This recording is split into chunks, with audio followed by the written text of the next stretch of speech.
तो भाई ज़बरदस्त किस्म का इस वक्त जो है ना बारबेक्यू का छोटा सा प्लेटर टाइप का जो है ना बाबा ने दे दिया है कि भाई इसको चेक करें। इसमें आप देख रहे हैं कि सीख कबाब हैं, बोटियाँ छोटियाँ डाली हुई हैं। भाई ये खाकर ही पता चलेगा कि ये क्या चीज़ है। तो ये ट्राई करते हैं भाई। ये मुझे कोई खीरी वाला लग रही है। ये भी, ये देखना सीन, इसको तोड़ के अंदाज़ा होगा ये बोटी है। बिस्मिल्लाहिर्रहमानिर्रहीम।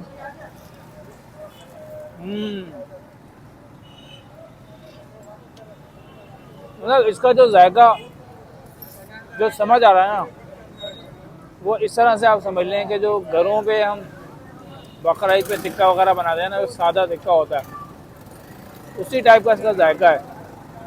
बहुत ज़्यादा शशके नहीं है जो अमूमन होते हैं। एक सादा सा खाना है और उसको आप खाएं और एंजॉय करें।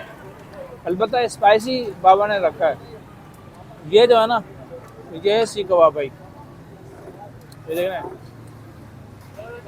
इस सीख कबाब को भी आप ट्राई करते हैं।